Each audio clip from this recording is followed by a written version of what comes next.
हमारा टॉपिक है event delegation. Actually ये इवेंट बबलिंग का रिवर्स है। क्या मतलब इसका? इसका मतलब ये कि अगर आप किसी पेरेंट के ऊपर, किसी भी पेरेंट पे कोई इवेंट लगाते हैं तो वो उसके तमाम चाइल्ड के ऊपर वो इवेंट होगा। एग्जांपल मैं यहाँ पे ये कहता हूँ कि for example document dot body dot add event listener.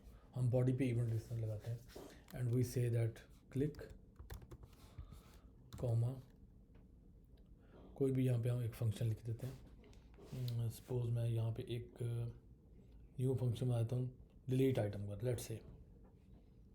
ठीक है, हम कहते हैं जी डिलीट, और यहाँ पे हम फंक्शन ही लिख देते हैं। चलिए छोड़े यहाँ पे ई समथिंग एंड देन आई से कंसोल डॉट लॉग क्लिक्ड। अब क्या होगा, जब मैं इसे रिफ़्रेश करूँगा तो बॉडी पे कहीं क्लिक करूँगा तो ये देखिए clicked clicked clicked anywhere anywhere, right. इसी तरह अगर मैं इसकी बजाय यहाँ पे कह देता हूँ जी क्यूरी सिलेक्टर कलेक्शन,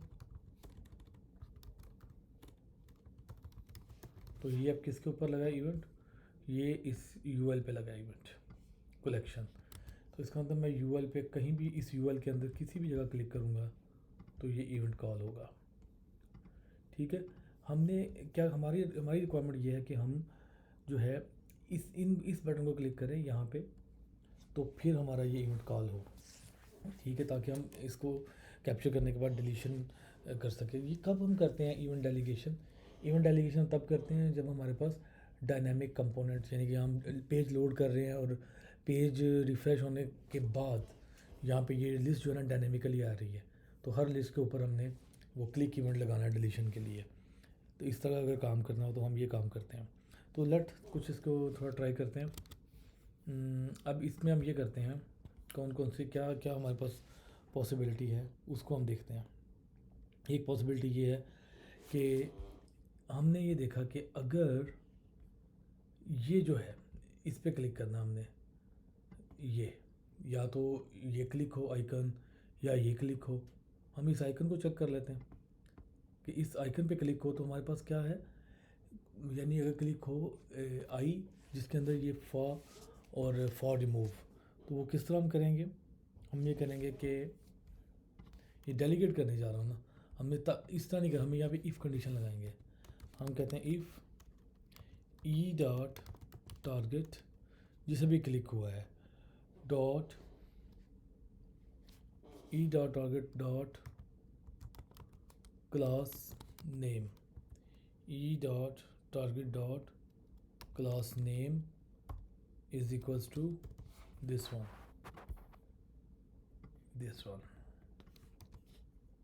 तो क्या हो, तब यहाँ पे ये कहे कि जी आपका समथिंग, अब हम यहाँ पे कुछ लिखते हैं जी item deleted, example item deleted. अब ये क्या होगा, क्लिक तो होगा लेकिन इवेंट में कुछ भी कोई काम नहीं होगा जब तक अगर जिस पे क्लिक किया है उसका टारगेट की क्लास नेम ये नहीं होगी। लेट्स सी दिस, ये देखें ये अब यहाँ क्लिक करें कुछ नहीं हो रहा, नॉट एनीवेयर नॉट। जब तक आप इस आइकन को क्लिक नहीं करते तो ये इसके ऊपर काम नहीं होगा। ठीक है, ये चीज़ क्लियर। अच्छा, अगर हम ये देखते हैं अब हमें ए पे क्लिक करना है, एक्चुअल तो ये है ना, तो इसका क्या तरीकाकार है? अगर हम ए पे क्लिक करेंगे, ए का तरीका ये है कि अब हमारे पास यहाँ पे जहाँ पे यानी कि अगर मैं इस पे भी क्लिक किया ना, यहाँ पे भी क्लिक हुआ, तब भी ए ही कॉल होना चाहिए। तो ये इसका एक तरीका है कि आपने जैसे ही इसे क्लिक करना है, you can say like e dot target dot traversal को याद करें, पेरेंट हमारे पास आता है, parent element dot class name. कौन सी क्लास नेम? Delete item. ठीक है जी, अगर डिलीट आइटम है तो ही ये इसके अंदर आप क्लिक इवेंट कॉल होगा। लेकिन अभी आप देखेंगे कि डिलीट आइटम पे भी ये काम नहीं होगा, क्योंकि ये जो क्लास नेम है, ये देखिए हमारे पास तो डिलीट आइटम है ही नहीं। क्योंकि क्लास नेम की जब बात करेंगे तो उसके अंदर फुल जो भी जितनी क्लासेस हैं सबको आपको ऐड करना पड़ेगा, दिस वन। अब ये कॉल होगा, अदरवाइज ये कॉल नहीं होगा। See this. तो क्या इसका सोल्यूशन क्या है? हमारे पास एक और, आपको याद होगा हमने लास्ट टाइम देखा था, हमारे पास है क्लास लिस्ट। हम कहते हैं क्लास लिस्ट डॉट कंटेन्स। अगर क्लास लिस्ट में डिलीट आइटम है, इसका नुकसान क्या है ये वाला काम करने का, पहले वाले का? अगर आपने कोई नई क्लास इसमें ऐड की है तो आपका ये इवेंट कॉल ही नहीं होगा। ठीक है, इसलिए बेटर हम अपनी क्लास को उससे मैच करेंगे। अगर हमारी क्लास यानी कि ये वाला इवेंट है पर्टिकुलर, ये हमारा टारगेट है, तो ये कॉल करे। अब हम कह सकते हैं ई dot target dot parent element dot class list dot contains, ये वाला अगर है तो फिर आपका ये काम होगा। Refresh, now see, right. तो अगर आपने अब इसको डिलीट करना है इस आइटम को, तो वेरी सिंपल, ई dot target dot parent element dot, यानी जैसे क्लिक किया इसका और parent element sorry parent element dot remove. अब ये उससे रिमूव करेगा।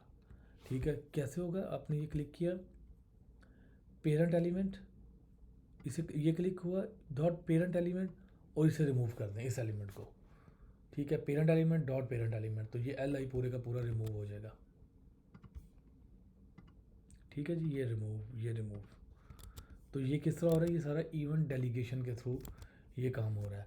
आपने क्या किया जी, हमें क्या करें, किसके ऊपर ये लगे क्लिक? ओके, हमने कहा कि जी क्लिक कलेक्शन में कहीं क्लिक हो? नो, कलेक्शन में वहाँ क्लिक हो जहाँ डिलीट आइटम है। What is delete item?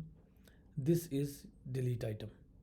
तो आपको पता है डिलीट आइटम पे क्लिक करूँ या मैं यहाँ नीचे क्लिक करूँ, तो ये दोनों केसेस में कॉल होगा क्योंकि ये यहाँ पे डेलीगेट हो रहा है। ठीक है, इसका क्लिक और ये इसका, दोनों का क्लिक काम करेगा हम ये हायरार्की के अंदर।